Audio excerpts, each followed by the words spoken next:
अस्सलामुअलैकुम नाज़रीन, प्रोग्राम अदाए रमज़ान के साथ मैं हूं आपकी होस्ट दुआ खान और मेरे साथ हैं as usual doctor Umair Hamza. जैसे कि आप सब जानते हैं कि रोज़े तकरीबन अभी हम लोगों को कंफर्म नहीं है कि मंडे की ईद है कि मंगल की ईद है, कब की ईद है डॉक्टर उमैर? ये पता कोई नहीं होता, ये तो बेहतर है कि गवर्नमेंट जानती है। अच्छा देखिए, 12 बजे चांद निकाल देते हैं। मैं बस ये चाहती हूँ जो भी हो ना अचानक ईद ना हो। अच्छा, उसकी रीज़न भी मैं आपको बता देती हूँ। देखें कि जब चांद रात हो गया, पता नहीं वो संडे को हो सकती है या अगर मंडे को होगी, तो हम मौजूद तो यहीं पर होंगे ना। अगर मंडे वाली ईद हो जाती है ना, तो फिर हमें संडे को आपको ईद मुबारक भी कहना है, चांद रात के हवाले से चांद रात मुबारक भी कहना है। तो वो एक बड़ा मैस हो जाएगा अगर मैं यहाँ से सिर्फ खुदा हाफिज़ कह के चली गई, ये कह के कि हम कल मिलेंगे और पता चले रात को 1 बजे चांद नज़र आ गया, तो वो जो मेरा आपका सिलसिला रह जाएगा ना आपको चांद रात मुबारक कहने वाला, वो बीच में ब्रेक हो जाएगा। मैं बस ये नहीं चाह रही, मैं चाह रही हूँ कि कंफर्म हमें कुछ पता चले। तो मैं तो बस चाहूँगी कि गवर्नमेंट से अपील करते हैं कि प्लीज़ हमारी अचानक ईद ना करवाएं, सरप्राइज़ ईद ना ही दें हमें। डॉक्टर उमैर को भी थोड़ा टाइम चाहिए, सलार को भी पीछे टाइम चाहिए, सलार ने घर जाना होता है। तो सलार कह रहे मंगल की ईद है, डॉक्टर उमैर कहते हैं मंडे की ईद है। खैर, मैं इन दोनों की लड़ाई जो है आपको संडे को कन्फर्म करूँगी, लेकिन उससे पहले मैं आप सबको बता दूँ कि जैसे कि आप सब जानते हैं आज 26वां रोज़ा है। जो भी है, लेकिन पीछे वक्त थोड़ा है, हमारा साथ बहुत कम रह गया है और ये टाइम बड़ी तेज़ी से गुजरता जा रहा है और अल्हम्दुलिल्लाह पता भी नहीं चला कि कहाँ ये टाइम गुजर गया। बड़ा अच्छा टाइम गुजरा। बड़ा कल की बात थी कि कल ही रोज़े शुरू हाँ, हुए थे और कल हम प्रोग्राम करने बैठे थे और आज कुछ दिन रह कर ये ख़त्म हो जाएगा। तो जैसे कि आज 26वां रोज़ा और अभी जैसे ही मगरिब होगी और उसके बाद जैसे हम सब जानते हैं कि लैलतुल कदर की रात हो जाएगी, 27वीं की शब लग जाएगी। और हमारी आज कोशिश होगी, मैं पूरी अपनी तरफ से ट्राई करूँगी कि हमें जो भी उलमा ज्वाइन करेंगे हम उनसे जानने की कोशिश करेंगे कि आज रात के अमाल क्या है, आज रात की खुसूसी इबादत कौन सी हैं, खुसूसी दुआएं कौन सी हैं। और आप सबसे और जितने लोग मेरे साथ यहाँ स्टूडियो में मौजूद हैं जो जो अपने घरों में इबादत करेंगे, आप सबसे एक आज़ाना रिक्वेस्ट है कि हम सबको दुआओं में याद रखिएगा, नाम लेके दुआओं में याद रखिएगा, क्योंकि हर इंसान तो अपने लिए दुआ करता ही है, लेकिन किसकी कब दुआ लग जाए ये हमें पता नहीं होता। तो हम भी आपको दुआओं में याद रखेंगे, आप सब भी हमें दुआओं में लाजमी याद रखिएगा।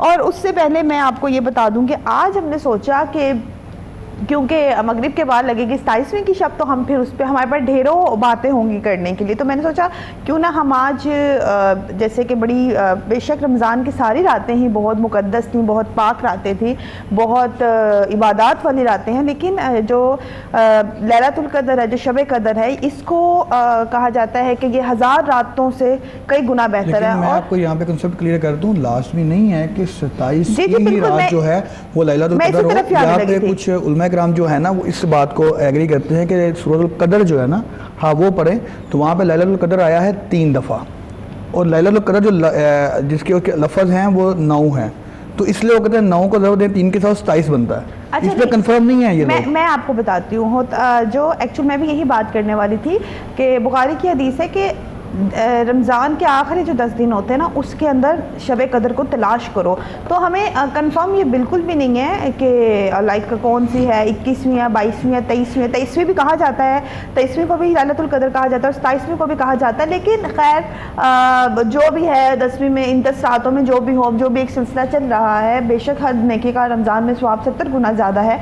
तो हम अपनी इबादत प्रॉपर करेंगे और उसको हम इंशाअल्लाह ताला कोशिश करेंगे कि आज की ढेरों दुआएं, ढेरों इबादत समेट सकें। खैर, मैं चलती हूँ अपने मेहमानों की तरफ, क्योंकि आज हमने सोचा हम नातों का सिलसिला ज़रा धड़ाधड़ जारी रखेंगे। हम बैक टू बैक आएंगे, सिलसिला बढ़ा लें, क्योंकि ब्रेक के बाद सिर्फ बात होगी हमारी लैलतुल कदर की फजीलत के हवाले से।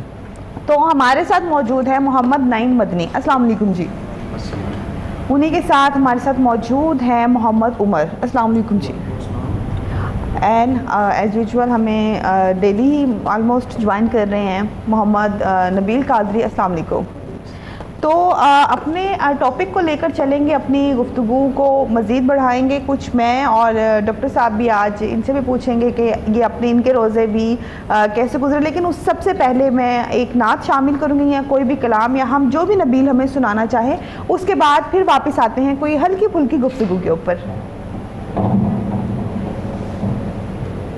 या नबी सब करम है तुम्हारा, ये जो वारे न्यारे हुए हैं, या नबी सब करम है तुम्हारा, ये जो वारे न्यारे हुए हैं, या नबी सब करम है तुम्हारा,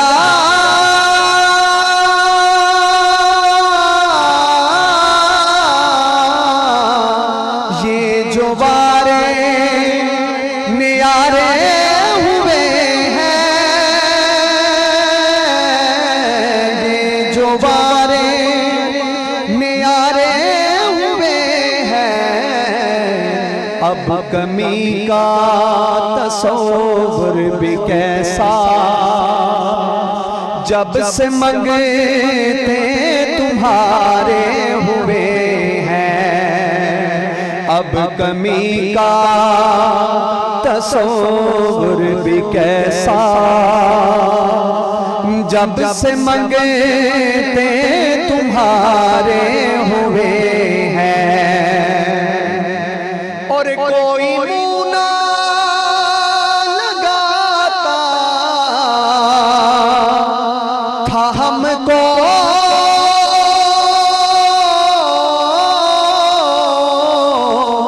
पास तक ना बिठाता था हमको,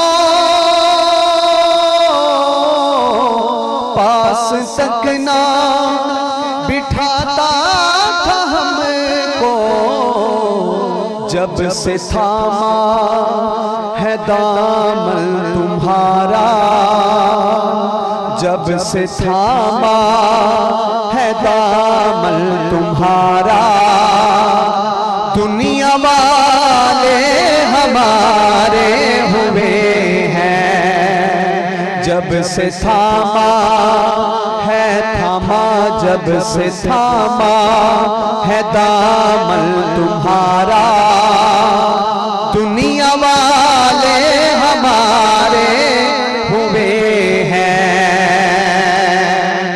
और दूर होने को है अब ये दूरी,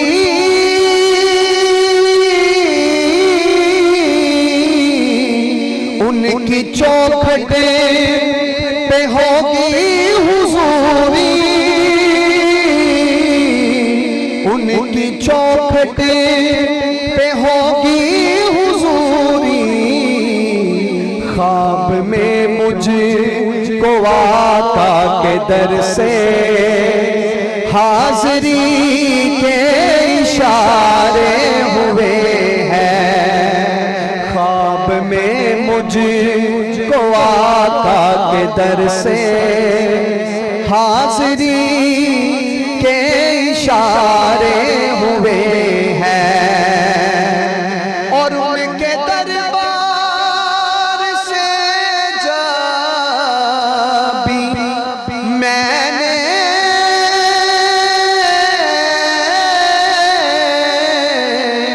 पंजतन के वसीले से मांगा,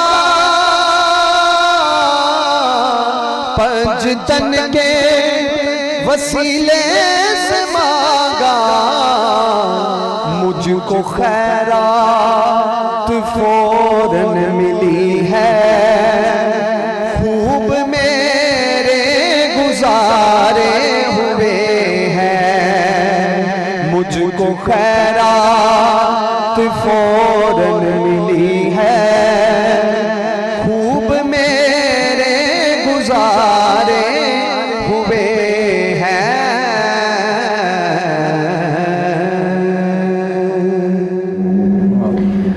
माशाल्लाह, सुभान अल्लाह, बहुत क्या नबी करम है तुम्हारा, तब से वारे न्यारे हुए हैं। बेशक, बहुत खूब है। ये अगर हम समझे ना तो हमें उनका ही सदका मिलता है, या हमें अहले बैत का सदका मिल रहा है, वरना हम लोगों की कोई ऐसी औकात नहीं है, हम लोगों की ऐसी कोई वो अदा नहीं है कि हम लोग जिस तरह गुस्ताखियाँ कर रहे होते हैं, जिस तरह अल्लाह की नाफरमानी कर रहे होते हैं, ये तो आप सल्लल्लाहु अलैहि वसल्लम की दुआएं हैं जिनकी बदौलत हमें मिल रहा होता है। बेशक ऐसी है। तो और वो बात है ना कि इस उम्मत का अजाब जो है वो बाकी उम्मतों की तरह नहीं हो सकता ना। आप पहली उम्मतें की जब बात करते हैं, जो पहली उम्मतें थीं तो उनको सज़ा फ़ौरन मिल जाती थी, फ़ौरन मिल जाती। तो अब जो है अब उस तरह नहीं है। अच्छा, अब होता क्या, बेशक अल्लाह ताला अभी भी दुनिया में दिखाता है, लेकिन उस तरह वो सारी उम्मत लपेट में नहीं आती जैसे पिछली उम्मतें सारी लपेट में आ जाती थी ना। अभी एक वो सिस्टम नहीं है लाइक अगर हम समझे, लेकिन वैसे शुक्र है अल्लाह का कि हमें इतना मौका मिला। हम पे ये ख़ास करम है कि हमें अपने गुनाहों की सज़ा फिल फौर नहीं मिल रही होती, मिलती ज़रूर है। इसका मतलब ये नहीं है कि हमें मिलेगी नहीं, हमें सज़ा मिलती ज़रूर है, ज़रूर मिलेगी, क्योंकि कहते हैं ना मकाफात अमल टलेगा नहीं। आप किसी से बुरा करोगे, गलत करोगे, मकाफात अमल है, तो 100% वो है। बस ये इसमें होता है कि देर सवेर हो जाती है, लेकिन आप समझ लें मकाफात अमल नहीं होगा, वो होगा। आप अपनी सज़ा दुनिया में भुगतेंगे, आखिरत में जाके भुगतेंगे। अच्छा, वो देखिए किसी भी सूरत में हो सकता है, ख़ासकर मैं ये समझती हूँ किसी का दिल दुखाने का जो मकाफात अमल है ना, वो किसी भी सूरत में हो सकता है। आप किसी के साथ मुनाफकत कर रहे हैं, वो उस सूरत में भी हो सकता है।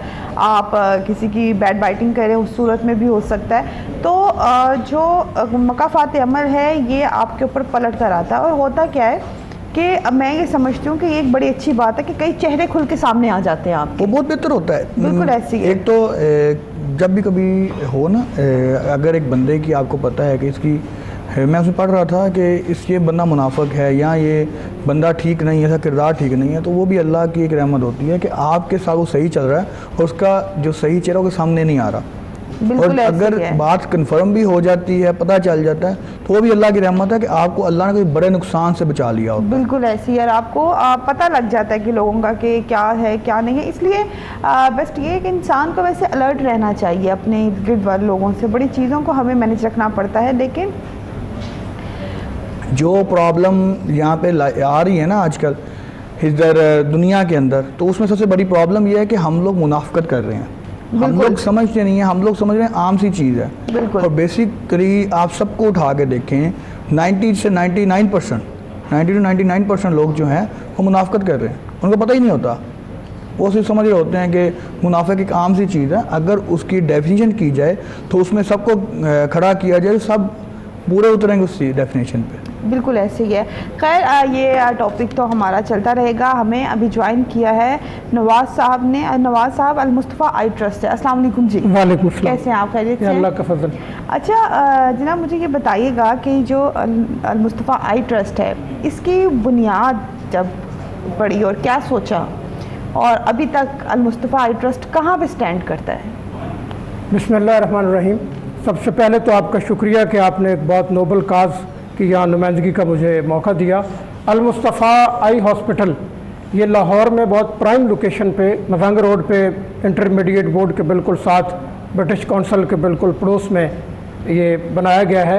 नहायत शानदार हॉस्पिटल है। आमतौर पे जो चैरिटी हॉस्पिटल होते हैं जहाँ पे फ्री इलाज होता है, उनका म्यार को बहुत अच्छा नहीं होता, लेकिन ये अल्हम्दुलिल्लाह वाहिद हॉस्पिटल है जिसमें पर्ची से ऑपरेशन तक तमाम तर सहूलियात फ्री है। अल मुस्तफ़ा आई हॉस्पिटल में जो भी मरीज़ आता है उसका 1 रुपया भी वहाँ खर्च नहीं होता किसी भी मद में। उसका लेंस फ्री, उसकी नज़र का चश्मा अगर किसी को चाहिए तो वो फ्री है, किसी को अद्वियात चाहिए वो फ्री है।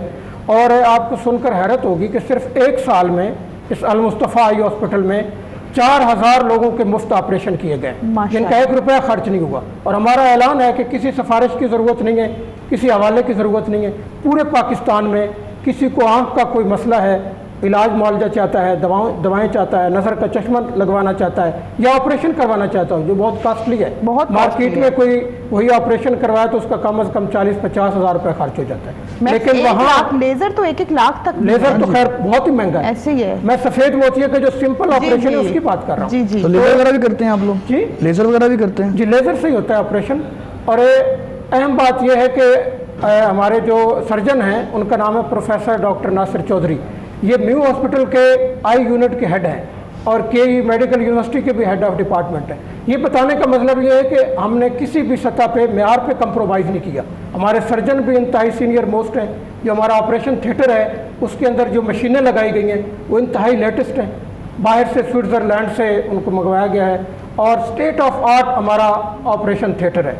मतलब बताने का ये है कि जो अमीरों के हॉस्पिटल हैं महंगे तरीन, जी जी, यानी कि आप गरीब को और अमीर को बराबर की सहूलियत दे रहे हैं। गरीबों को हमने अमीरों की सतह का इलाज बिल्कुल फ्री अच्छा, अक्सर ये होता है कि देखिए जो लोग सुनने वाले होते हैं, देखिए हम तो शायद जानते हैं कि अक्सर लोग सुनने वाले होते हैं। अक्सर लोगों का होता है कि यहीं पे ये बात की गई है, वहाँ जाएं तो हमें मुश्किलात का सामना करना पड़ता है, हमें ठीक से ट्रीट नहीं किया। जितने अगर हम ये देखें जो कि इस तरह के जहाँ पे पैसे नहीं खर्च होते हैं वो वहाँ पे ऐसे, क्योंकि अगर हम अपने गवर्नमेंट हॉस्पिटल की बात करें तो वहाँ के जो हालात हैं सब भी जानते हैं। हम न्यू हॉस्पिटल किसी भी हॉस्पिटल को उठा के देख रहे हैं तो मैं पर्सनली ये समझती हूँ कि अल्लाह माफ़ करे जो हालात इन हॉस्पिटल्स के हैं, इंसान शायद घर में सुकून की मौत मर सकता है बजाय कि इन हॉस्पिटल्स में जाए। मैं इस कदर मुझे उनको देखकर होता है कि हमारी गवर्नमेंट उन मरीज़ों के लिए क्या कर रहे हैं, जिस तरह वो मरीज़ों को ट्रीट करते हैं। मरीज़, मैं समझती हूँ कि डॉक्टर का एक दफ़ा हंस के बात कर लेना, मरीज़ को अच्छे से ट्रीट कर लेना, उसकी 50% बीमारी वहीं पे ख़त्म हो जाती है। लेकिन जो हमारे यहाँ हॉस्पिटल्स में हो रहा है, हमारे में से यहाँ कोई भी बैठा बंदा इस बात से अनजान नहीं है, हम सब जानते हैं। यानी तो बिहेवियर ठीक नहीं है। बिल्कुल आप कहना चाह रही हैं कि पहले जो इखलाक की बात है ना, इखलाक हमारा ठीक नहीं है, मैं इनसे ये बाकी चीज़ें बाद में होंगी। बिल्कुल, मैं इनसे ये जानना चाह रही हूँ कि आपके हॉस्पिटल में कभी आपको ऐसी कोई कंप्लेन आई कि जी हमें ठीक से ट्रीट नहीं किया गया, या हमें मतलब उस तरह जो इलाज हमें चाहिए था वो नहीं दिया गया, हमें उस तरह मेडिसिन नहीं दी गई, कभी ऐसी कोई शिकायत सुनने में आई हो? करता हूँ, हमारे जो चेयरमैन है उनका नाम है अब्दुल रज़ाक साजिद, इंग्लैंड में रहते हैं। अपने दौर में वो बड़े मारूफ स्टूडेंट लीडर रहे। तो उनकी जो सबसे ज़्यादा हिदायत होती है अपने स्टाफ को जब भी आते हैं वो ये होती है कि हमारे पास जो लोग आते हैं हॉस्पिटल में, आप उनको VIP समझें, इसलिए कि जो गरीब आदमी है हमारे नज़दीक तो भाई वो सबसे बड़ा VIP है। बिल्कुल, इसलिए कि वो हमें मौका दे रहा है कि हम उसकी खिदमत कर रहे हैं और उस खिदमत के एवज हम नेकियां कमा रहे हैं, हम सादतें समेट रहे हैं। इसलिए उनकी तरफ से सख्ती से हिदायत है कि हमारे हॉस्पिटल में जो भी कोई आए सबसे पहले उसे इज़्ज़त एहतराम के साथ बिठाएं, उसके बाद उसे पानी पिलाएं, उसके बाद आपसे उससे पूछें कि आप सर किस लिए आए हैं, आपका क्या मसला है, और फिर हमारे स्टाफ का कोई एक बंदा उसके साथ जाता है। ये नहीं है कि उसको हम उसके रहम करम पे छोड़ देते हैं। जहाँ जहाँ उसको ले जाना होता है एक बंदा साथ जाता है, और जब तक के सारे उसके मामलात हल नहीं हो जाते उस वक्त तक वो उसके साथ रहता है, डॉक्टर्स की टीम कितनी है करके उसको वापस आता है। डॉक्टर्स की टीम कितनी है आपके पास? आपकी बात काट रहा हूँ कि हमने साथ एक दस्तरखान बना रखा है हॉस्पिटल के साथ। तो हमारे हॉस्पिटल में जितने मरीज आते हैं, जितने उनके लवाकिन होते हैं, ख़ास तौर पे जो ऑपरेशन डे उस दिन तो वहाँ 300-400 लोग आते हैं, एक रश लगा होता है, उन सबको हम खाना भी पेश करते हैं। अगर किसी को लेट हो जाए शाम का खाना भी पेश करते हैं। और हर रोज़ कहीं ना कहीं फरियाई कैंप लगाया जाता है। लाहौर शहर में अब तक 300 कैंप लगा चुके हैं एक साल में, और उन कैंपों में जो लोग आते हैं जिनका मामूली नोयत का मसला होता है उधर ही हल होता है, उसको चश्मा दे दिया, दवाएं दे दी, जिसको ऑपरेशन की जरूरत हो उसको हम अपनी ट्रांसपोर्ट के जरिए हॉस्पिटल लाते हैं। यहाँ पे आपकी बात कंटिन्यू करेंगे थोड़ी देर तक, लेकिन उससे पहले मैं दिल कर रहा है कि हम नाच सुन लें जरा। ठीक है, अब वो अलमुस्ता वाले ही बैठे हुए हैं, मैं उनका भी दिल ही कर रहा होगा, तो नाच सुन लेते हैं। जी उमर साहब।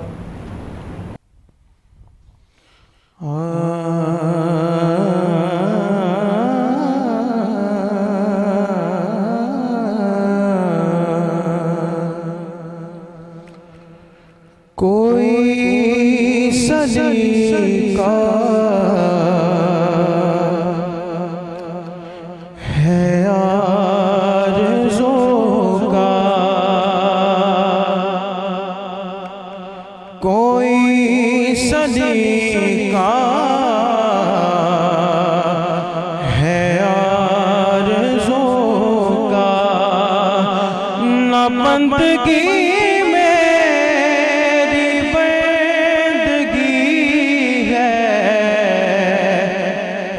सब तुम्हारा करम है आका, ये सब तुम्हारा करम है आका, के बाद अब तक बनी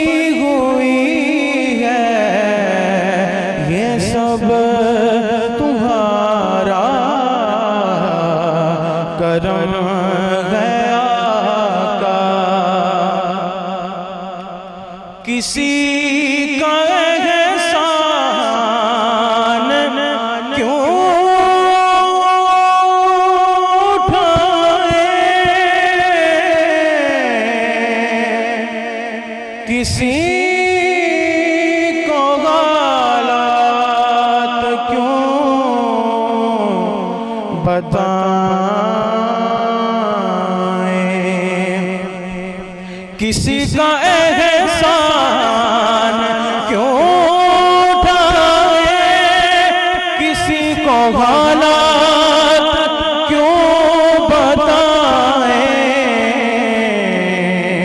आप ही से मांगेंगे आप ही दोगे, आप ही के दर से रोए लगी है, कोई सलीका है आरज़ू का, ना बंदगी मेरी बंदगी है, ये सब तुम्हारा करम है आका।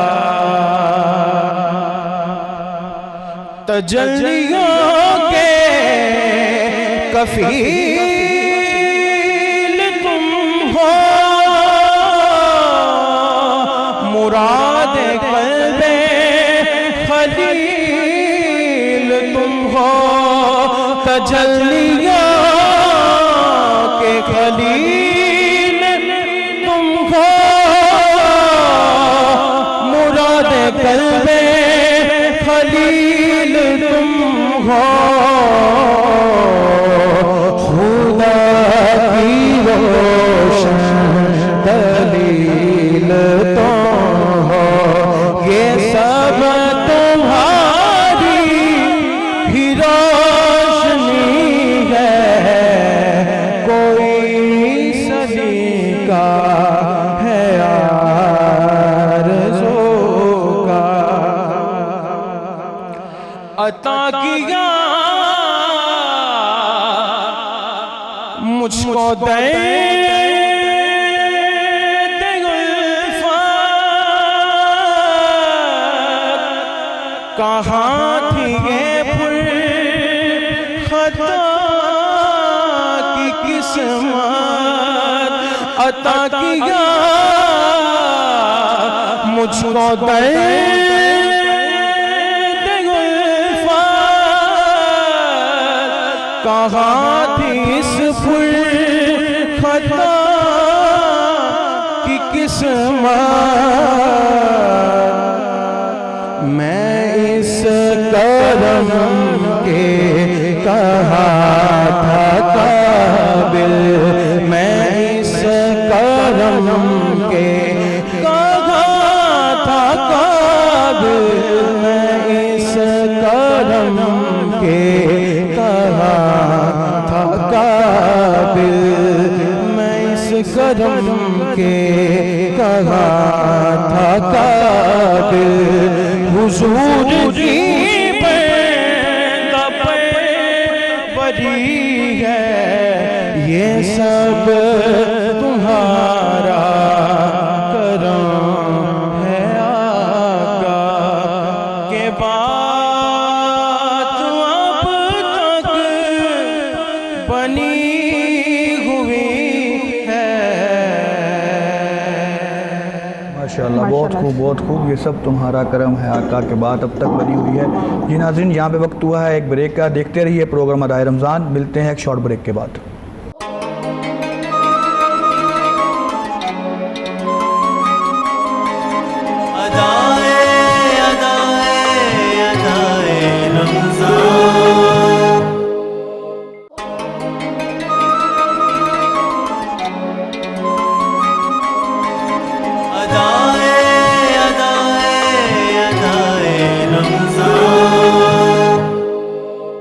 वेलकम बैक नाजरीन, हम आ गए हैं ब्रेक से वापस। ब्रेक पे जाने से पहले जैसे आप सब जानते हैं हमारे साथ अल मुस्तफ़ा आई ट्रस्ट से नवाज साहब मौजूद थे, उनसे हम बात कर रहे थे। चलिए उनसे अब 1-2 मिनट की और गुफ्तगू करते हैं, उनसे जानते हैं। अच्छा मुझे सर ये बताइएगा, अगर जैसे ज़ाहिरी बात आपको देखने वाले काफ़ी लोग हैं, आपसे रब्ता भी करना चाहते होंगे और आना भी चाहते होंगे, तो आप अपना थोड़ा लोकेशन ज़रा बता दें और ये भी बता दें कि उनको क्या क्या फैसिलिटीज़ दी जाएंगी जब वो आएंगे।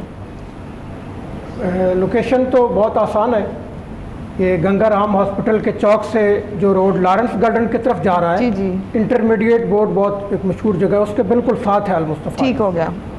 और यहाँ तक आपने ये पूछा कि वहाँ कौन सी सहूलियात हैं, एक तो आँखों का वहाँ कंप्यूटराइज चेकअप होता है हर तरह का और उसका ट्रीटमेंट होता है। उसके अलावा सफ़ेद मोतिये का ऑपरेशन होता है। और अब हम इंशाअल्लाह कोई तकरीबन 2 माह तक आँखों की पैबंदकारी शुरू कर रहे हैं।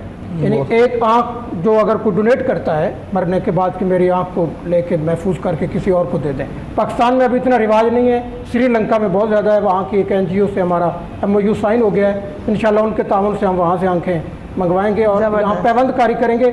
ये बहुत कास्टली है, इस पर लाखों रुपये खर्च होते हैं, लेकिन इंशाल्लाह हम अल मुस्तफ़ा आई हॉस्पिटल में ये भी फ्री करेंगे। और हम ये उधर हमारी लैब है, उसमें टेस्ट हर तरह के फ्री होते हैं। और उसके अलावा साथ दस्तरखान है, जैसा मैं पहले बता रहा था। वहाँ हमारे मरीज़ों के अलावा भी इलाके के जो गरीब लोग हैं, गार्ड हैं और मजदूर हैं, वो वहाँ पे तालिब इल्म यानी किसी भी किस्म का पैसा नहीं लगेगा, जो भी आएगा। अगर साहब भी इस्ताद आना चाहे, वो आके आपसे ऑपरेट करवाना चाहे और वो पे करना चाहे, हेल्थ की फैसिलिटी मौजूद है? फैसिलिटी मौजूद है, लेकिन हमारी पहली तरजीह गरीब लोग हैं जिनका फ्री, क्योंकि ज़ाहिर है कमर्शियल हॉस्पिटल नहीं है। और एक और अहम बात यह है कि आमतौर पे जो इस तरह की चैरिटी हॉस्पिटल हैं, वहाँ फ्री इलाज करने का बहुत लेंथी प्रोसेस है। मरीज़ को एक लंबा चौड़ा परफार्मा दिया जाता है, फिर उससे कहा जाता है आप अपने इलाके के किसी MNA MPA या काउंसलर से साइन करवा के लाएँ, फिर उसका इंटरव्यू होता है। फिर भी अगर वो हो जाए फाइनल केस का करेंगे तो 2 माह बाद की उसको डेट दी जाती है। हमारे यहाँ ऐसा नहीं है, जो आता है हम उसको बताते ज़रूर हैं कि आपका इलाज और ऑपरेशन ये ज़कात और अतियात से होगा।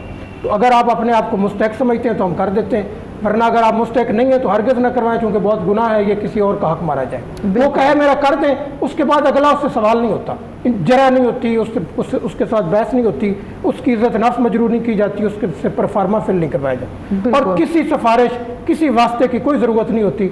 अल मुस्तफ़ा आई हॉस्पिटल में जो भी मरीज़ आता है हम उसकी खिदमत करते हैं। अच्छा, आपका टीम कितनी है डॉक्टर्स की? हमारे पास टोटल, चूँकि हम कैंप भी लगाते हैं तो वो मिला के कोई 50 अफराद हैं। 2 शिफ्टों में हॉस्पिटल में काम होता है, सुबह 9 बजे से रात 9 बजे तक। तो एक मुस्तकिल टीम है जो हर रोज़ कहीं ना कहीं कैंप के लिए जाते हैं, और बाकी डॉक्टर 2 शिफ्टों में वहाँ पे काम करते हैं। हमारे जो MS हैं वो डॉक्टर इनामुर रहमान साहब हैं, ये भी बहुत माशाल्लाह इनका नाम है, बड़े सीनियर मोस्ट हैं, तो ये वहाँ पे MS के फ्रेस। माशाल्लाह माशाल्लाह, बहुत खूब बहुत खूब। अभी हमें ज्वाइन किया है ब्रेक में, बड़ा ही प्यारा सा इनका नाम है, बड़ी प्यारी सी हैं, कमरुन्निसा ने ज्वाइन किया है। अस्सलाम वालेकुम कमरुन्निसा। अभी हम आपसे भी नात वगैरह ज़रूर सुनेंगे, लेकिन उससे पहले मैं मोहम्मद नईम मदनी से रिक्वेस्ट करूँगी कि वो हमें कोई कलाम या कोई नात जो भी वो सुनाना चाहें वो प्रोग्राम में सुनाएं। तीरगी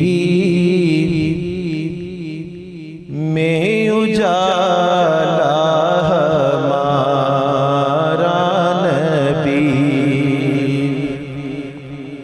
रोशनी का हवाला हमारा नबी, रोशनी का हवाला हमारा नबी, और गैब दाम कमली वाला हमारा नबी, सबसे ना हो आला हमारा नबी, सबसे बाला हो आला हमारा नबी, सबसे बाला हो आला हमारा नबी, और बहरगम में किनारा हमारा चश्मे आलम का तारा हमारा नबी, और आमिना का दुलारा हमारा नबी, सबसे आला हमारा नबी, सबसे आला हमारा नबी, सबसे आला हमारा नबी, सबसे बाला हो आला हमारा नबी, सबसे औला हो आला हमारा नबी, सबसे बाला हो आला हमारा नबी, और दर पे गैरों के फरियाद ना कीजिए, और कौन देता है देने को मुँह चाहिए, कौन देता है देने को मुँह चाहिए, देने वाला है सच्चा हमारा नबी, देने वाला है सच्चा हमारा नबी, सबसे औला हो आला हमारा नबी, सबसे बाला हो आला हमारा नबी। बहुत खूब, सबसे औला वाला हमारा नबी, कोई शक नहीं, कोई इसमें वो कहते हैं ना कि ईमान ना लाने की गुंजाइश नहीं है, बिल्कुल कि ऐसी सबसे कोई औला राय वाला, हो ही नहीं सकती बहुत है। खूब, बहुत अच्छी बात है। अच्छा ये बताएं दुआ कि आप पिछले रमज़ान में क्या रूटीन थी आपकी, इस दफ़ा क्या रूटीन थी? हाँ, पिछले रमज़ान में जो रूटीन थी वो खासी बेहतर थी, मतलब उसमें मेरे पास टाइम मार्जिन बहुत होता था नमाज के इबादत के हवाले से, लेकिन इस रमज़ान में रूटीन बड़ी टफ़ रही है, क्योंकि ज़ाहिरी बात है हमें 3 साढ़े 3 बजे आना पड़ता है, फिर उसके बाद ट्रांसमिशन के लिए तैयारी होती है, और फिर 8 बजे तक सबके साथ हमारा रहता है, और फिर वही ऐसे घर पहुँच, यानी कि घर वालों के लिए इस वक्त टाइम नहीं होता? बिल्कुल भी नहीं है ये, मतलब इस ट्रांसमिशन में मैं जो पिछले जो 2 दिन ऑफ हुआ, उस 2 दिन के अंदर शायद मैं अपनी वालदा के साथ रोज़ा इफ्तार कर सकी हूँ, अदरवाइज़ नहीं।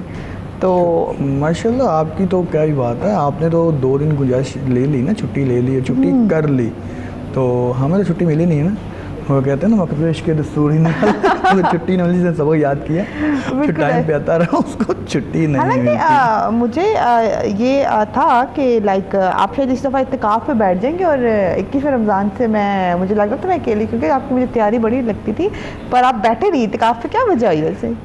जी ट्रांसमिशन की वजह से कमिटमेंट जो होती है आपकी सबसे पहले होती है, आपने जो ज़ुबान दे दी है उसको पहले पूरा करना है, बाकी बातें फिर वो कहते हैं ना कि लेकिन आज की रात मेरा ख्याल है कि बड़ी आपके पास मौजूद होगी इसके अंदर। आज मेरा ख्याल आप पिछले जितने रोज़े हैं उसका हिसाब किताब उतार लीजिएगा आज बस।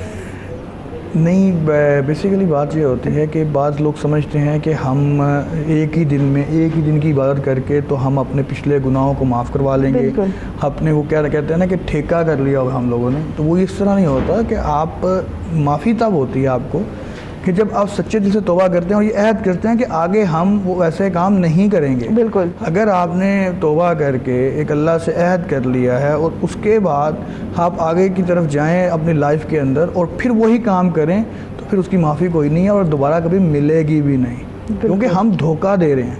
बिल्कुल, एक अहद है कि आप किसी आम आदमी से अहद करते हैं, किसी बड़े किसी मिनिस्टर से या किसी चीज़ बंदे से जाके, अच्छा, जो हाई पोस्ट पे कर भी नहीं सकते हैं, कैसी बात है? अहद करें आप उसके साथ अहद करते हैं, वादा करते हैं मैं आऊँगा, आप मरते मर जाएंगे लेकिन उसके पास पहुंचेंगे। और जब अल्लाह से याद करते हैं और उसको उसके साथ वादा खिलाफी करेंगे, अपना याद पूरा नहीं करेंगे, मैं नहीं समझता कि आप मुसलमान कराने के भी हकदार हैं। बिल्कुल, क्योंकि अल्लाह से आप याद चिकनी कर रहे हैं और भाई अल्लाह से वादा तोड़ रहे हैं।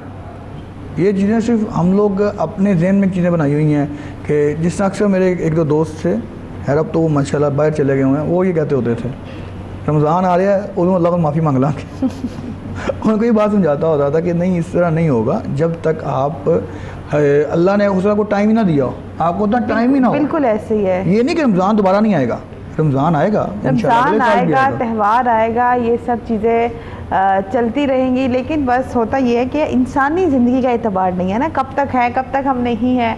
आज आप और मैं भी यहाँ पे हैं, अब अगले रमज़ान नहीं पता आप कहाँ हैं, मैं कहाँ हूँ, या हमारा एक तो होता है ना आपको मतलब अगले रमज़ान आप कहाँ मैं कहाँ, ज़िंदगी की भी बात ये सोचे ना कि अगर हम सिर्फ ये सोच लें, वो कहते हैं ना कि हज़रत मेरा अली या हज़रत उमर, मुझे इनमें थोड़ा कन्फ्यूजन है कि सहाबा के पास एक आदमी आया, उसने पूछा कि ज़िंदगी कैसे गुजारनी चाहिए।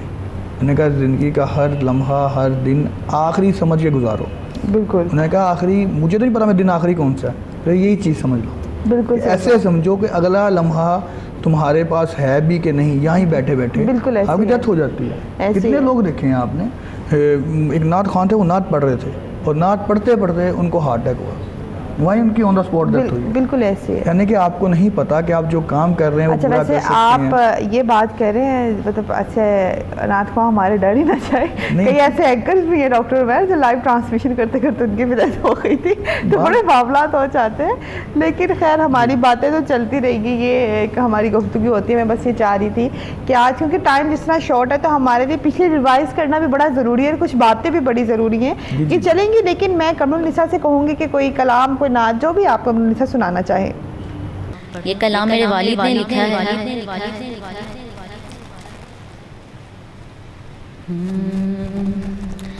नबियों के सुल्तान मोहम्मद,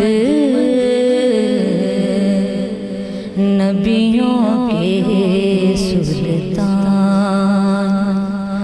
मोहम्मद, नबियों के सुल्तान मोहम्मद, रब की है पहचान मोहम्मद, रब की है पहचान मोहम्मद, शफ़ाए महशर नूर मुजस्सम, शफ़ाए महशर नूर मुजस्सम, दो आलम की जान मोहम्मद,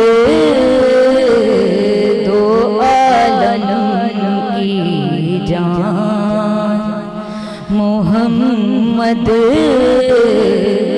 नबियों के सुल्तान मोहम्मद,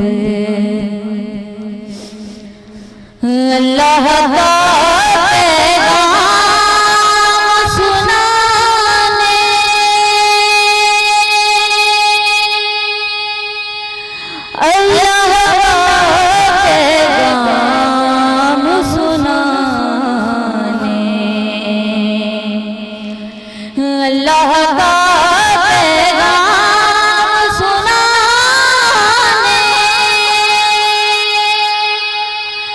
अल्लाह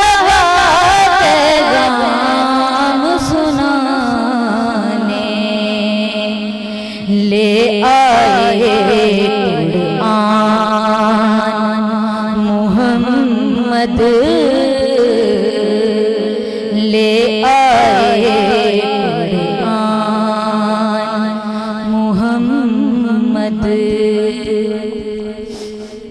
और फातिमा मेरे जिगर का टुकड़ा,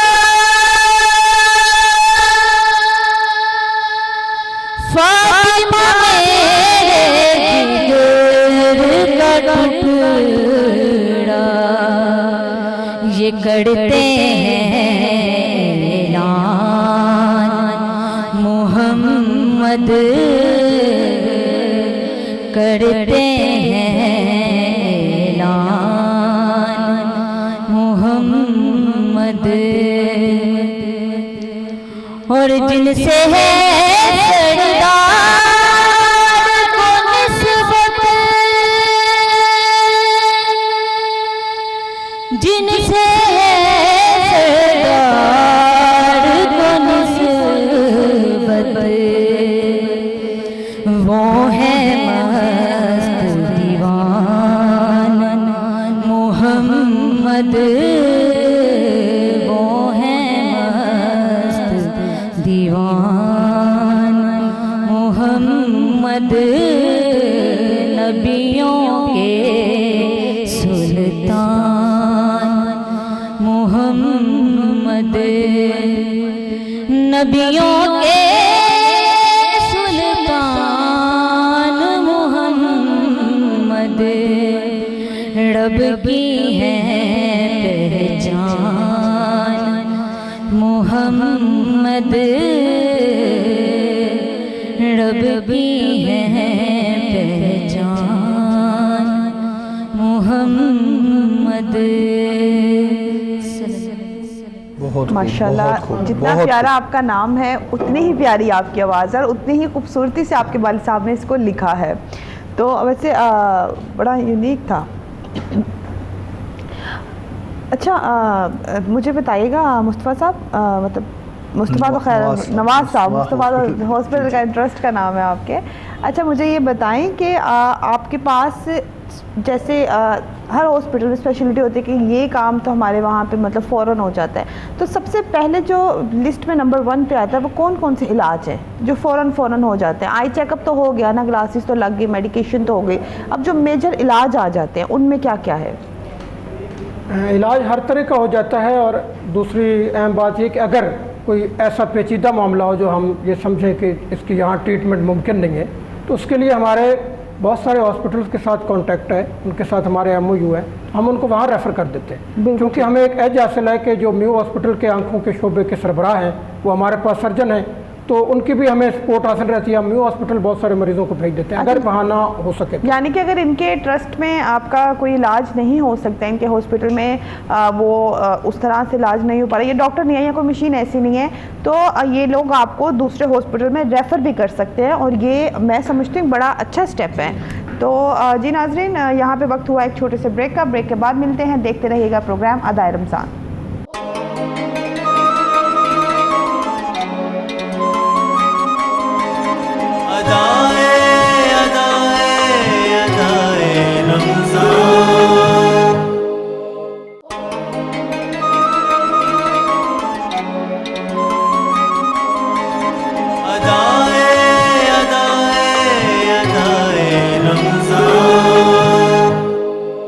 वेलकम बैक नाजरीन, हम आ गए हैं ब्रेक से वापस। ब्रेक के दौरान हमें ज्वाइन किया है हाफिज़ सुभान ने। अस्सलाम वालेकुम सुभान, और उन्हीं के साथ हमें ज्वाइन किया है मारिया अंजुम ने। अस्सलाम वालेकुम जी। वालेकुम अस्सलाम। इनसे हम कलाम सुनेंगे और ज़रूर सुनेंगे क्योंकि अभी डॉक्टर उमैर ने साथ ही कह दिया मेरा दिल कर रहा है नात सुनने का, तो इससे पहले डॉक्टर उमैर कहे मेरा दिल कर रहा है नात सुनने का, मैं पहले ही सुभान से रिक्वेस्ट करती हूँ कि सुभान हमें कोई कलाम सुना दें। अल्लाहुम्मा सल्ली अला सय्यदिना व मौलाना मुहम्मद। अल्लाहुम्मा सल्ली अला सय्यदिना व मौलाना मुहम्मद व अला सय्यदिना अलैहि व सय्यदतिना फातिमा व सय्यदतिना ज़ैनब व सय्यदिना हसन व सय्यदिना हुसैन व अला आलिहि व सहबिहि व बारिक व सल्लिम। अल्लाह के शेर है दरे करार पर दरूद, अल्लाह के शेर है दरे करार पर दरूद। हज़रत हसन हुसैन के केदार पर दरूद। अल्लाहुम्मा सल्ली अला सय्यदिना व मौलाना मुहम्मद अल्लाहुम्मा सल्लि अला सय्यदिना व मौलाना मुहम्मद। और पढ़ते हैं गर दरूद तो मिलता सवाब है, पढ़ते हैं गर दरूद तो मिलता सवाब है, भेजे अगर सलाम तो आता जवाब है। अल्लाहुम्मा सल्लि अला सय्यदिना व मौलाना मुहम्मद अल्लाहुम्मा सल्लि अला सय्यदिना व मौलाना मुहम्मद। और ये वो दुआ के हर बच्चे को और हर बड़े को अपने पेरेंट्स के लिए मांगनी चाहिए कि जन्नत में मुस्तफ़ा के सहाबा जहाँ रहे, जन्नत में मुस्तफ़ा के सहाबा जहाँ रहे, मेरी दुआ है यार मेरे बाबा वहाँ रहे। अल्लाहुम्मा सल्लि अला सय्यदिना व मौलाना मुहम्मद अल्लाहुम्मा सल्लि अला सय्यदिना व मौलाना मुहम्मद। जन्नत में फातिमा की कनीज़े जहाँ रहे, जन्नत में फातिमा की कनीज़े जहाँ रहे, मेरी दुआ है यार अब मेरी माँ वहाँ रहे। अल्लाहुम्मा सल्लि अला सय्यदिना व मौलाना मुहम्मद अल्लाहुम्मा सल्लि अला सय्यदिना व मौलाना मुहम्मद। ज़ैनब की बारगाह में सलाम नियाज़ है, ज़ैनब की बारगाह में सलाम नियाज़ है, जो मुर्तज़ा की लाडले सहरा का प्यार है। अल्लाहुम्मा सल्लि अला सय्यदिना व मौलाना मुहम्मद। सुभान अल्लाह, बहुत खूबसूरत, बहुत खूबसूरत। अच्छा, ये भी ना पढ़ रहे थे ना, तो मैं एक चीज़ को देख रहा था कि अगर हम लोग सारा अहले बैत को देखें ना, जिस तरह की लाजवाल कुर्बानियाँ उन्होंने दी हैं, शायद ऐसी कुर्बानी कोई दे ही नहीं सकता कि हम सोच, या उससे पहले किसी ने दी भी नहीं थी, अब उसके बाद कोई दे नहीं सकता ता क़यामत, हम जो मर्ज़ी करते रहे। फिर वही बात है ना कि दीन पे खर्चा या तो अबू तालिब अलैहिस्सलाम के बेटों का है या माल खदीजा लगा हुआ है। दीन पे खर्चा ये दो ही हस्तियों का हुआ है, और वफादारी तो घराने नबी पे ख़त्म है, बेशक घराने नबी पे ख़त्म है, बिल्कुल ऐसे ही है।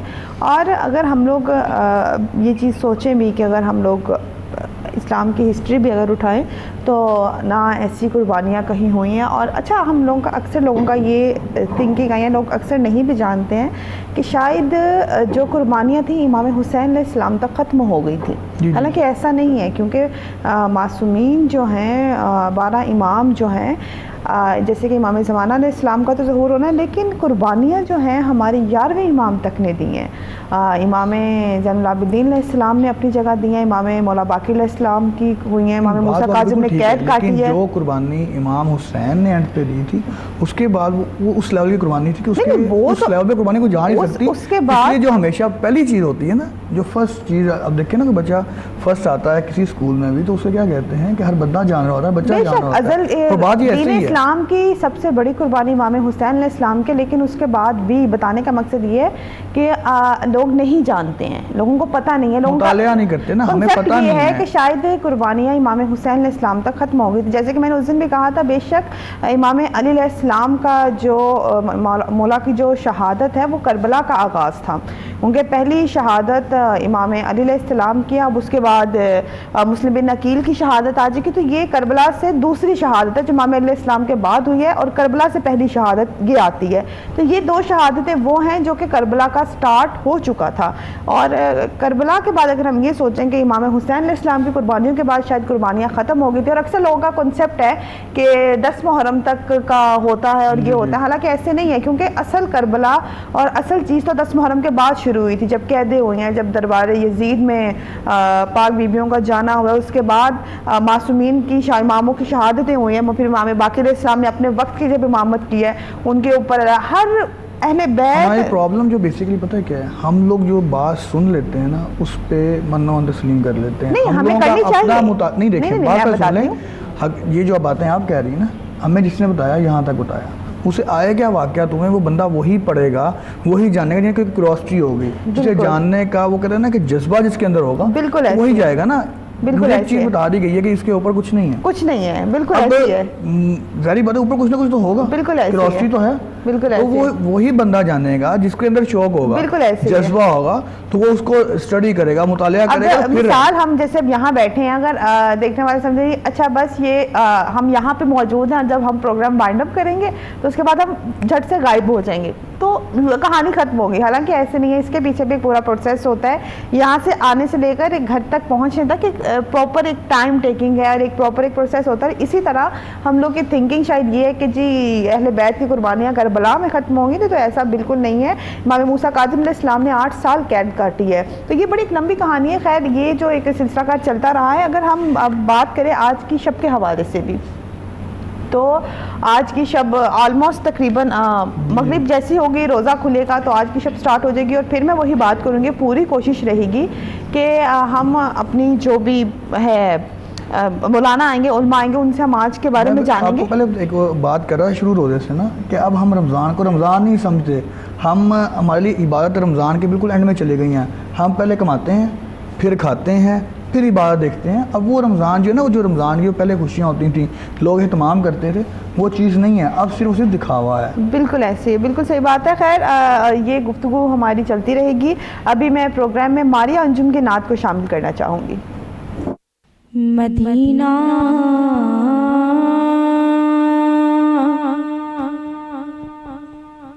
मरकज़े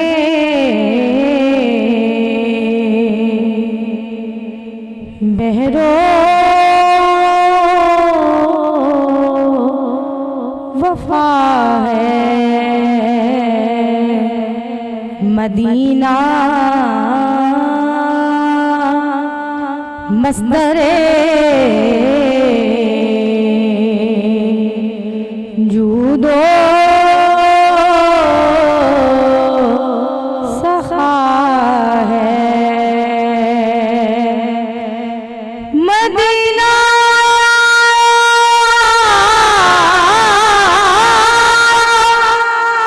हुस्न फितरत का मरकज़, क्योंकि मदीने में जमाले मुस्तफा है। तो मेरी उल्फत मदीने से यूं ही नहीं, मेरे आका का रौज़ा मदीने में है। मेरी उल्फत मदीने से यूं ही नहीं, मेरे आका का रौज़ा मदीने में है। मेरी उल्फत मदीने से यूं ही नहीं, मेरे आका का रौज़ा मदीने में है।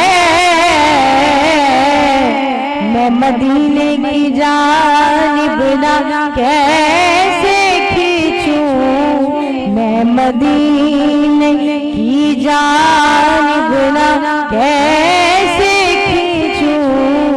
मेरा दीन और दुनिया मदीने में है, मेरे आका का रौज़ा मदीने में है। सरवरे दो जहां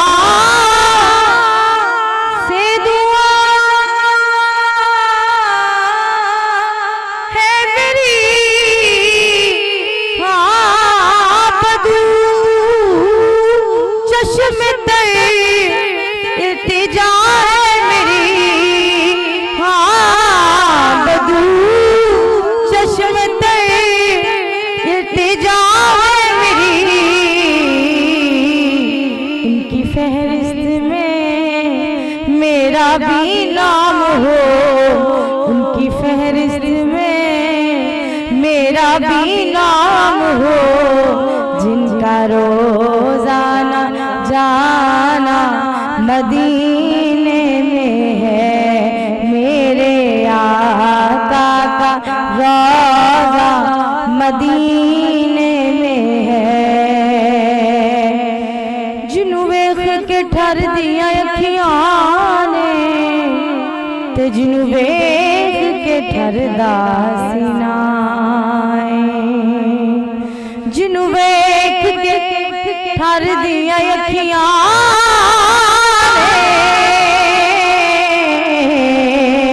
ते जिन्हों वेख के ठरदा सीनाए।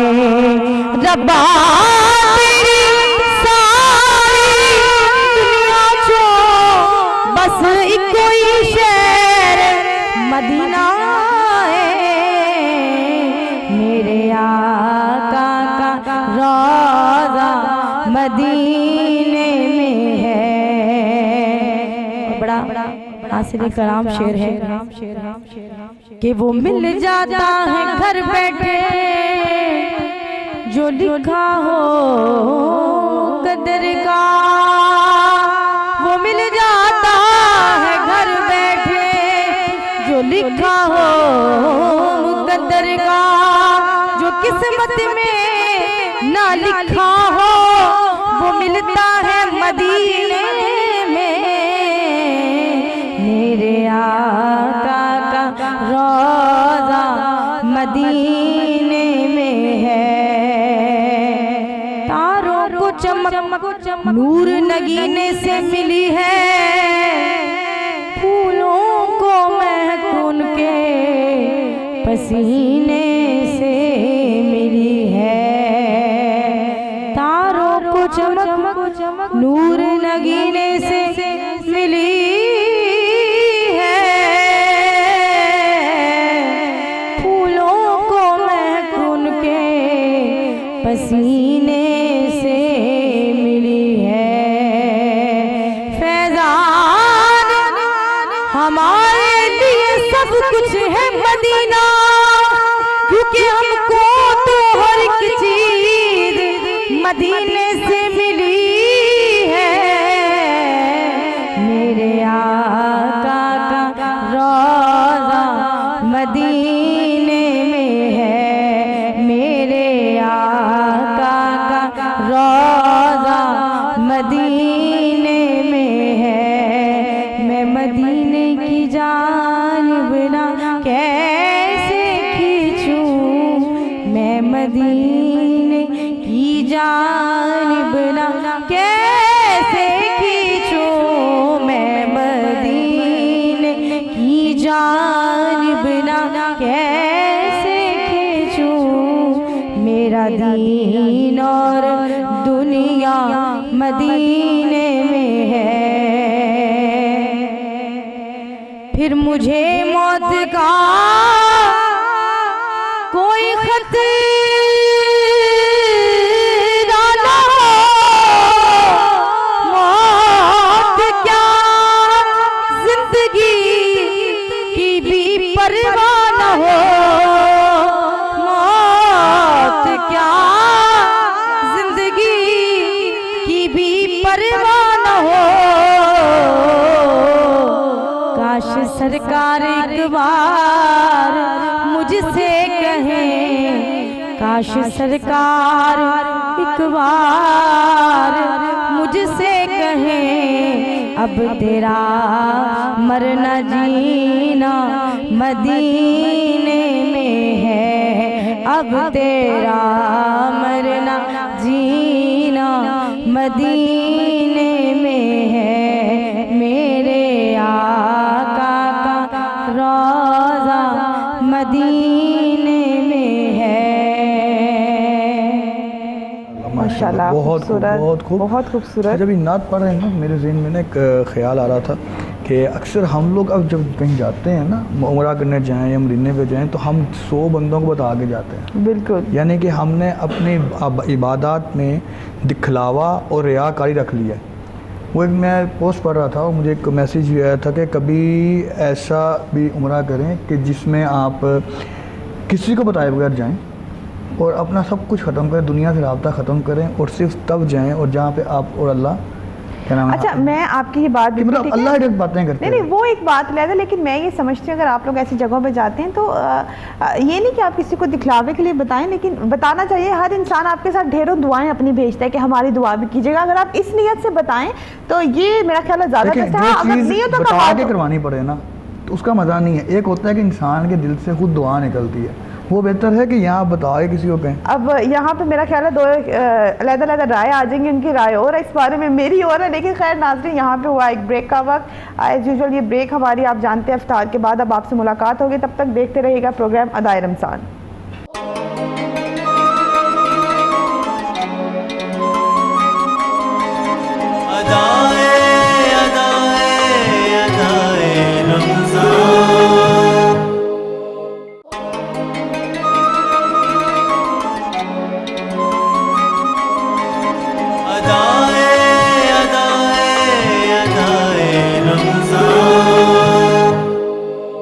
अस्सलामुअलैकुम, वेलकम बैक नाजरीन। आप देख रहे हैं प्रोग्राम अदाए रमज़ान और हम गए थे अफ्तार पे। यूजुअली हमारी ये ब्रेक लंबी होती है, हम लाहौर, कराची और उसके मज़ाफ़ात में अफ्तार करवा के आते हैं। यकीनन आपने भी अफ्तारी कर ली होगी। और आज बहुत मज़े की बात है कि अफ्तारी के बाद जो मेरी होस्ट हैं वो भी माशाल्लाह बुझी बुझी सी हैं। वो कहते हैं ना कि एक फ्रेशनेस उनके चेहरे पर नहीं आई। क्यों, कोई रोज़ा ज़्यादा लग रहा था आज आपको? रोज़ा नहीं, तबीयत की आपको पता खराबी पिछले कई दिनों से चल रही है। इतनी सी उम्र में लोग बुज़ुर्ग होते जा रहे हैं, तो अब कहते हैं ना उम्रों में क्या रखा हुआ है, लोग पहले बुज़ुर्ग होते जा रहे हैं। जी नाज़रीन, ब्रेक में हमें ज्वाइन किया है मुफ्ती मोहम्मद अहमद खान सईदी साहब ने। अस्सलाम वालेकुम मुफ्ती साहब, क्या हाल चाल है? ठीक ठाक हैं? तो ये ठीक है। उनके साथ ही नात खान मौजूद हैं मोहम्मद सरदार जुनैदी साहब। अस्सलाम वालेकुम जी, क्या हाल चाल है? ठीक ठाक हैं? तो ये ठीक है। उसके साथ एक सना खान नात खान है, पहले भी इनसे मेरा ख्याल आई थी प्रोग्राम में, तो उस दिन ये नात नहीं पढ़ सकी, तो आज फिर इन्होंने हमें ज्वाइन किया है हकीला हैदर ने। अस्सलाम वालेकुम, क्या हाल चाल है? ठीक ठाक है। तो प्रोग्राम का मैं सिलसिला शुरू करते हैं और ज़रा मुफ्ती साहब से पहले भी हमारी डिस्कशन हुई थी, बड़ी फ्रूटफुल रही थी, तो अभी तक मुफ्ती साहब से बात करते हैं लैलतुल क़द्र के हवाले से। मुफ्ती साहब, कहा एक हदीस में आता है कि आप जो आखिरी रातें ताक रातों में उनमें लैलतुल क़द्र को तलाश करो, सईदुल लैल को तलाश करो। तो हम लोग कहते हैं 5 रातें हैं ना आपकी ताक रातें हैं, तो हम 27वीं को ही क्यों लैलतुल क़द्र कहते हैं? बिस्मिल्लाहिर्रहमानिर्रहीम, अल्हम्दुलिल्लाहि वहदह वस्सलातु वस्सलामु अला मन ला नबिय्य बअदह, अम्मा बअदु फ़अऊज़ु बिल्लाहि मिनश शैतानिर रजीम, बिस्मिल्लाहिर्रहमानिर्रहीम। इन्ना अनज़लनाहु फ़ी लैलतिल क़द्र वमा अदराका मा लैलतुल क़द्र, लैलतुल क़द्र खैरुम मिन अल्फ़ि शहर। सदक़ल्लाहुल अज़ीम। सलातु वस्सलामु अलैका या रसूलल्लाह व अला आलिका व अस्हाबिका या हबीबल्लाह। डॉक्टर साहब, बहुत शुक्रिया आपका और हमारी बहन का और आपकी पूरी टीम का कि जिन्होंने एक बार फिर मुझे ये मौका दिया कि मैं अल्लाह रब्बुल इज़्ज़त के महबूब अलैहिस्सलातु वस्सलाम की दीन की बातें आपके ज़रिए से अपने अहबाब तक, नबी अलैहिस्सलातु वस्सलाम के ग़ुलामों तक पहुँचा सकूँ। लैलतुल क़द्र, इसकी सबसे बड़ी अहमियत जो हम देखते हैं, सबसे पहले कुरान के तनाज़ुर में, कुरान के तनाज़ुर में इस रात की वैल्यू और अहमियत ये है कि अल्लाह रब्बुल इज़्ज़त ने इसके नाम से कुरान की एक पूरी सूरत नाज़िल फरमाई। हाँ जी जी, जिसके अंदर फरमाया कि इन्ना अंज़लनाहु फ़ी लैलतिल क़द्र, बेशक हमने इसको इस रात में नाज़िल किया।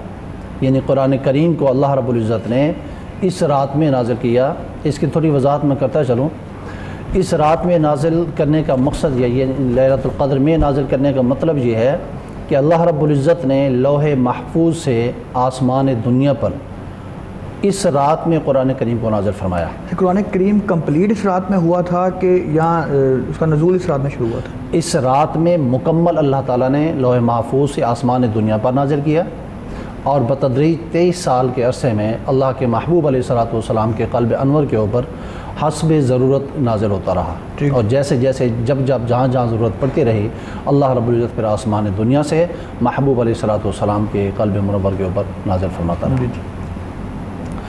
और कुरान करीम के अंदर एक तो ये कि इसकी फ़जीलत ये हो गई, और दूसरी बात ये कि नबी अलैहिस्सलातु तस्लीम ने कि उनकी जब अहादीस मुबारक की रोशनी में हम लैलतुल क़द्र की फ़जीलत को हम देखते हैं, करीम आका अलैहिस्सलातु वस्सलाम ने ज़िक्र किया और करीम आका अलैहिस्सलातु वस्सलाम ने बताया सहाबा किराम को कि गुज़िश्ता अदवार और गुज़िश्ता उमम के अंदर लोग ऐसे भी हुआ करते थे कि जो रात को 1000 सालों तक रातों को अल्लाह की इबादत में मसरूफ़ रहते हैं और दिन में अल्लाह रब्बुल इज़्ज़त के दीन की बका और इलाए कलिमतुल हक़ की बुलंदी के लिए वो जिहाद किया करते थे।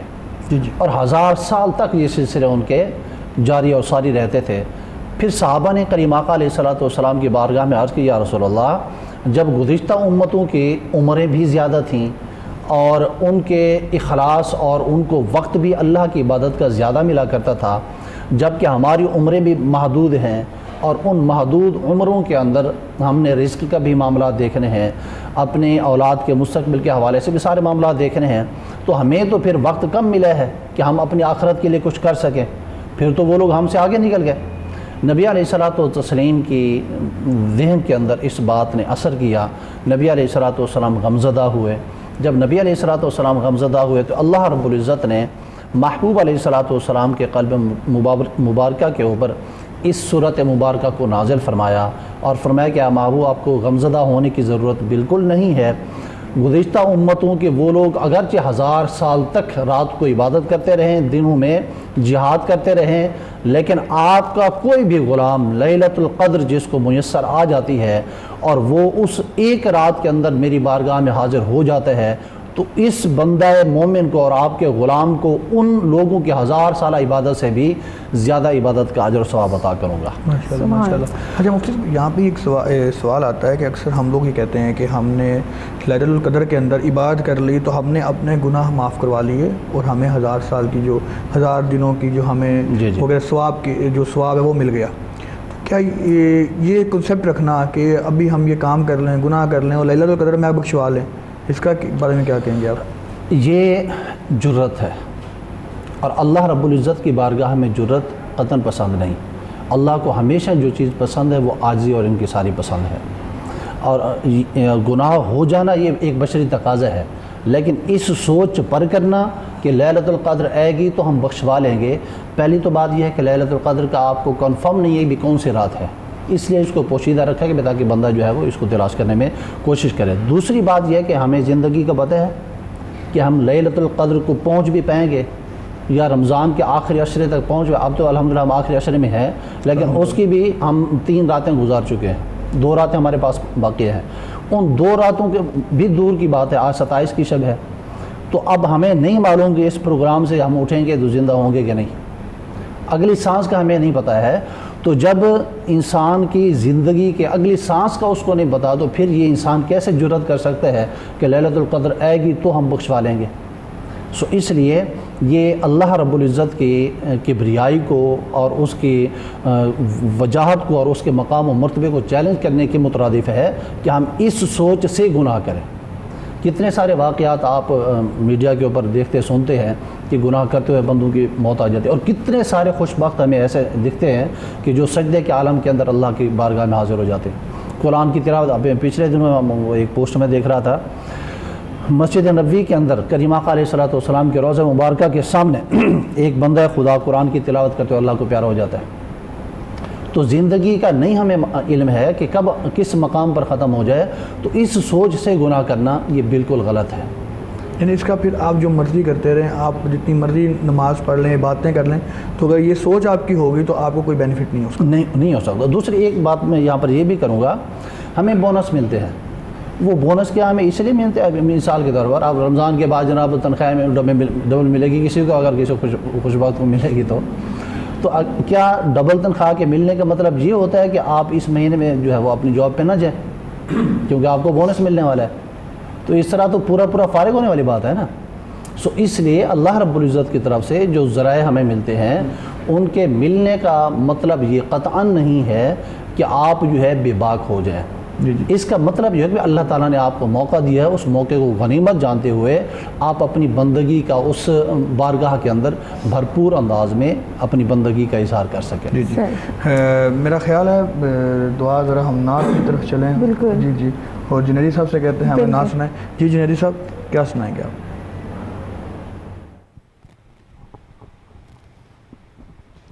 नात रसूल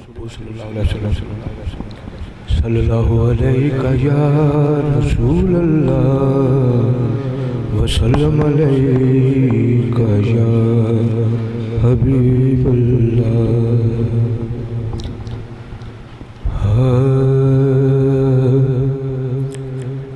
रही उम्र भर जो अनीस से वो बसार ज़ूरे नबी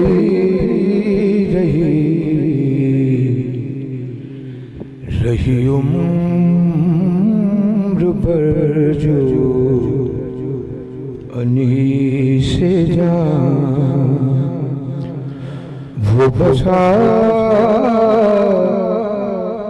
ज़ूरे नबी रही कभी अश्क बन के रवां हुई, कभी दर्द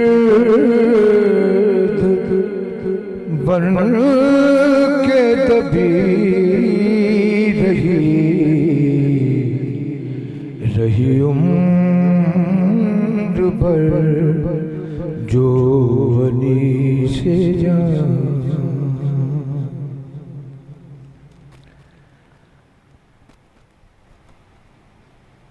सर दस्तजीस्त बरस गया जो सहाब रहमत मुस्तफा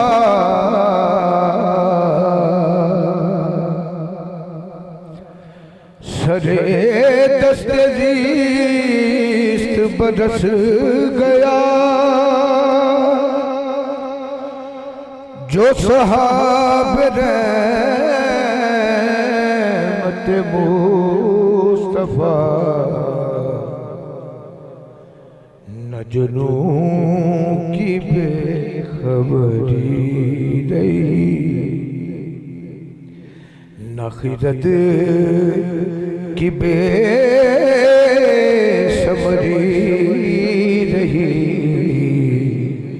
रही उम्र भर जो अनी से जान। तो वो आरज़ूए नबी रही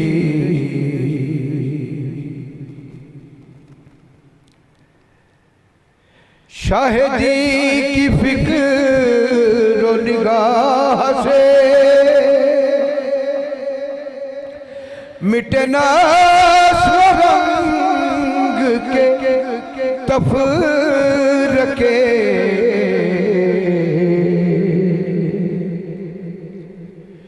शहीदी की फिक्र निगाह से मिटना स्वरंग के तफरके न रहा तफाखुर मनसबी, न रहा तफाखुर मनसबी और न रऊनते नसबी रही, न रहा तफाखुर मनसबी न रऊनते नसबी रही उम्र पर जो अनी से जा थी हजार तीर किए फितर न भटक सका मेरा फिक्र फर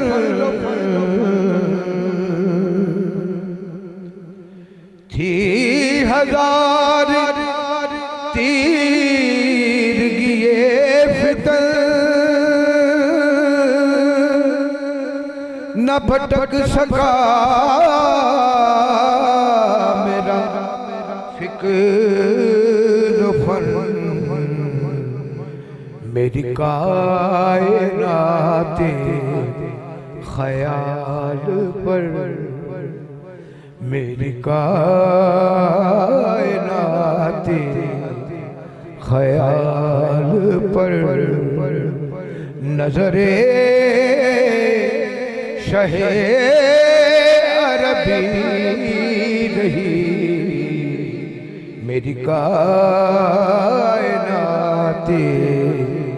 ख्याल पर नजरे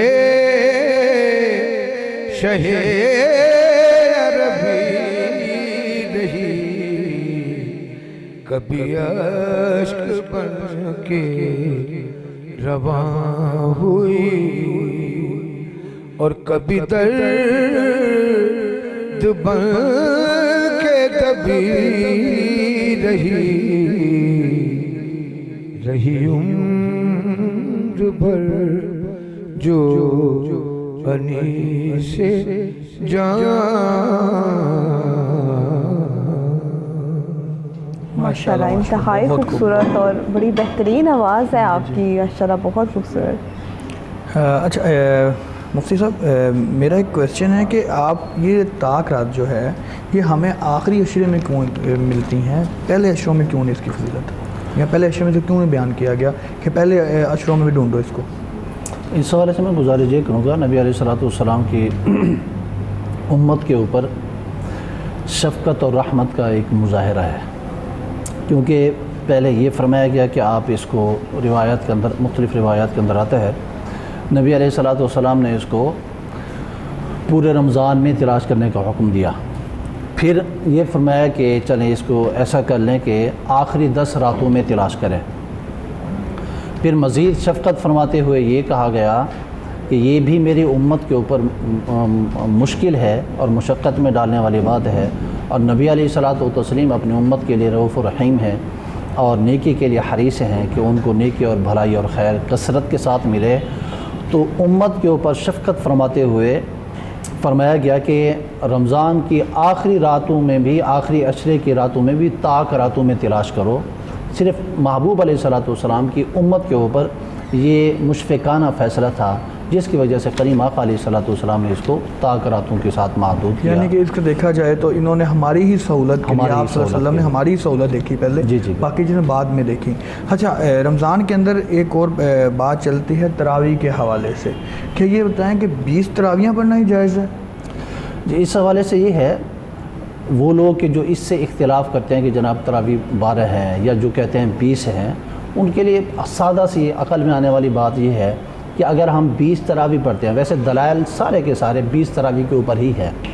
तरावी का जब इसका आप इस्तिलाही माना, लुग़वी और इस्तिलाही माना आप निकालते हैं तो वो 20 ही बनते हैं।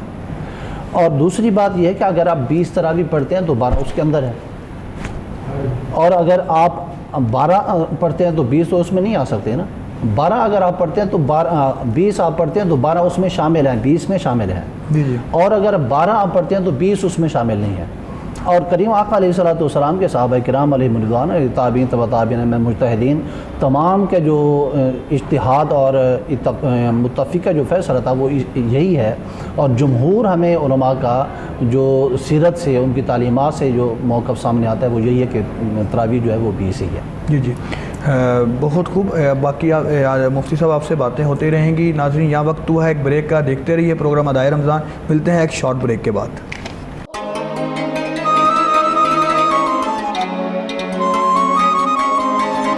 अदाए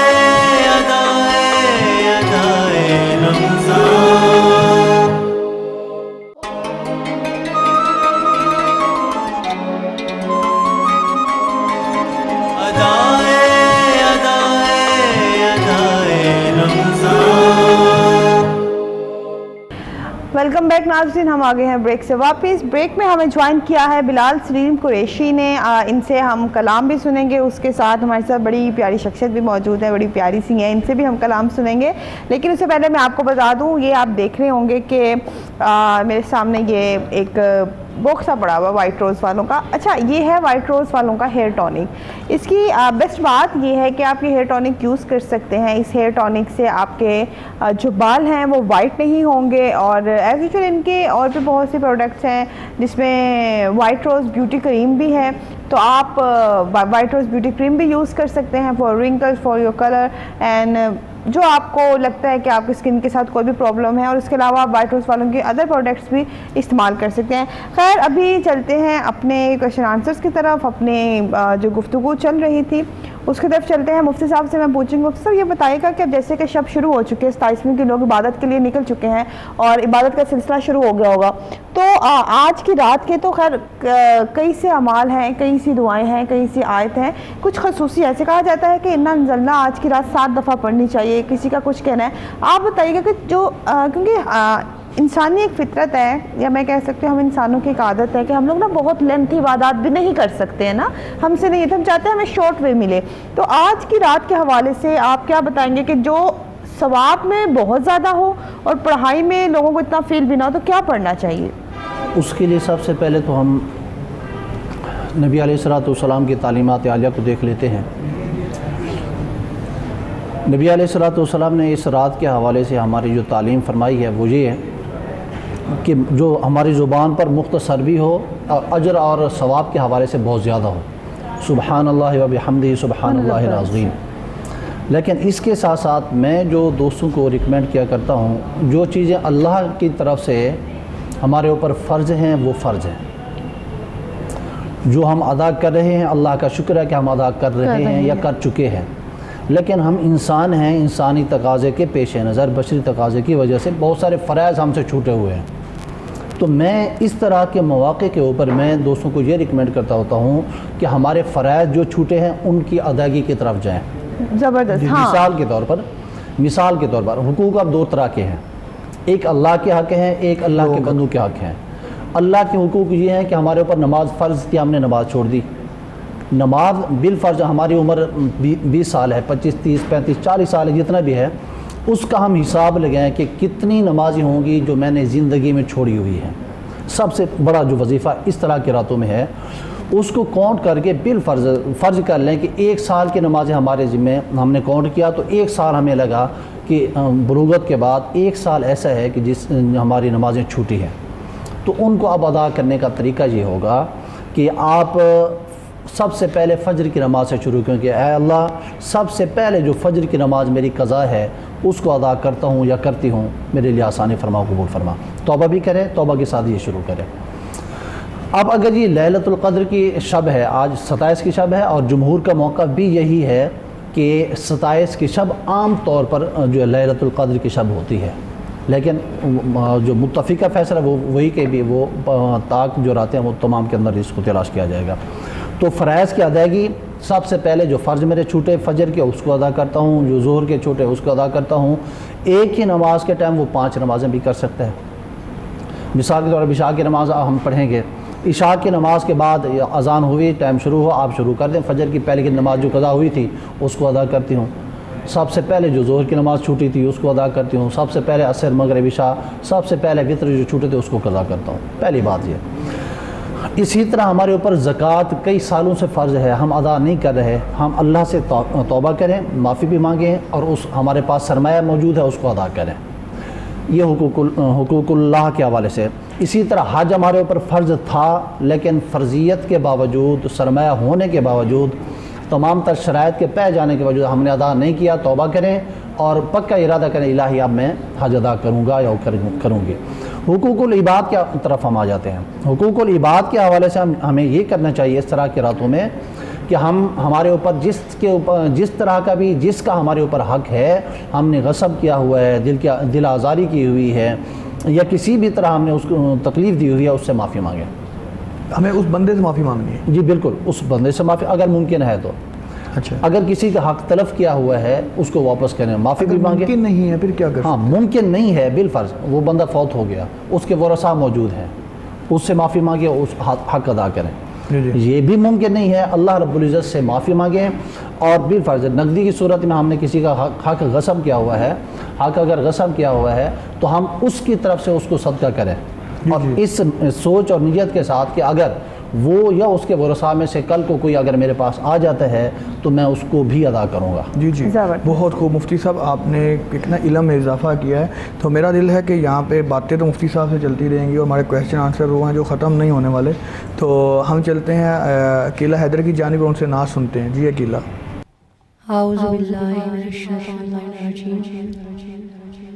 बिस्मिल्लाहिर्रहमानिर्रहीम। अल्लाहुम्मा कुल्ले वली कुल हुज्जतिन अल हसन सलवातुका अलैहि व अला आबाइहि फी हाज़िहि सात व फी कुल्ली सात वलिय्यन व हाफ़िज़न व क़ाइदन व नासिरा व दलीला हत्ता तुस्किनहु तुअतम व तुमत्तिहु फ़ीहा तवीला। सल्लल्लाहु अलैका या रसूल वसल्लम अलैका या हबीबल्लाह।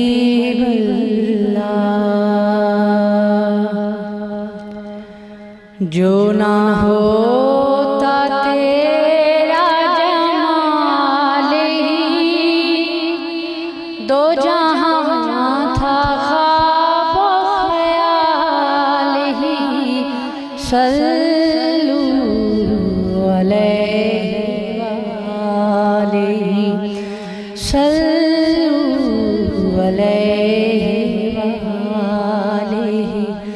जो न होता तेरा जमाल ही, दो जहां था ख्वाब ख्याल ही।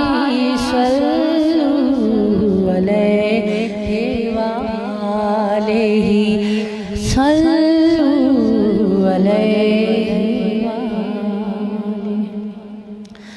माहो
ना फसल है ना है सरा, तेरा फर्श है वही बोरिया। तेरे जिस्म पाक पे एक कबा, जो कि तार तार है जां बजा, जो कि तार तार है जां बजा। तेरी सादगी है कमाल ही जी, तेरी सादगी है कमाल ही। सल्लू अलैहि वालैहि, सल्लू अलैहि वालैहि।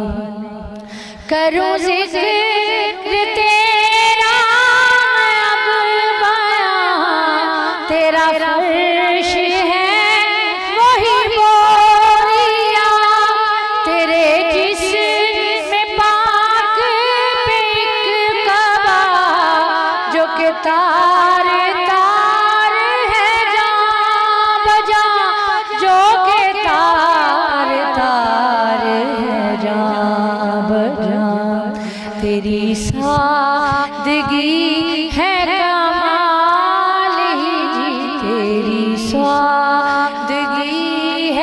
कमालिही सल्लल्लाहु अलैहि वालिही सल्लल्लाहु अलैहि वालिही। आए दुख जिधर से उधर गए, मेरे बिगड़े काम संवर गए। आए दुख जिधर से उधर गए, मेरे बिगड़े काम संवर गए। मेरे बिगड़े काम संवर गए। जब मुँह से मैंने ये कहा जी, जब मुँह से मैंने ये कहा सल्लल्लाहु अलैहि वालिही सल्लल्लाहु अलैहि वालिही सल्लल्लाहु अलैहि वालिही। माशाल्लाह, जज़ाकल्लाह, खूबसूरत, बहुत खूबसूरत। जी नाज़रीन, यहाँ पे हमारे प्रोग्राम का वक्त ख़त्म हुआ जाता है। मुफ्ती साहब आपका बहुत शुक्रिया, बिलाल भाई आपका बहुत शुक्रिया, अकीला साहिब आपका बहुत शुक्रिया। लेकिन हम इस तरह नहीं जाएंगे, हम बिलाल साहब से नात तो ज़रूर सुनेंगे। तो नाज़रीन, यहाँ वक्त का हमारे प्रोग्राम वक्त ख़त्म हुआ जाता है। आपसे कल फिर मुलाकात होगी एक नए टॉपिक के साथ, एक नई एनर्जी के साथ। हंसते रहिए, मुस्कुराते रहिए। अपने मेज़बान डॉक्टर उमैर और दुआ खान को इजाज़त दीजिए। आपसे मुलाकात हुई कल फिर। खुदा हाफिज़। आज की रात के हवाले से नात शरीफ पेश करता हूँ। नूरी महफिल पे चादर तनी नूर की, नूर फैला हुआ आज की रात है। चांदनी में है डूबे हुए दो जहां, चांदनी में है डूबे हुए दो जहां। कौन जलवानुमा आज की रात है। मांग लो चश्मे तर मांग लो, दर्द दिल और हुस्ने नजर मांग लो। कंबली वाले की नगरी में घर मांग लो, कंबली वाले की नगरी में घर मांग लो। मांगने का मजा आज की रात है। अब्र रहमत है महफिल में छाए हुए, आसमां से मलाइक है आए हुए। खुद मोहम्मद है तशरीफ लाए हुए। इस कदर जाफिदा आज की रात है। इस कदर जाफिजा आज की रात है। मोमिनों आज गंजे सखा लौट लो, लूट लो मरीजों शिफा लौट लो, लूट लो लौट लो आज शिफा लौट लो। आसियों रहमते मुस्तफा लौट लो। बाब रहमत खुला आज की रात है। नूरी में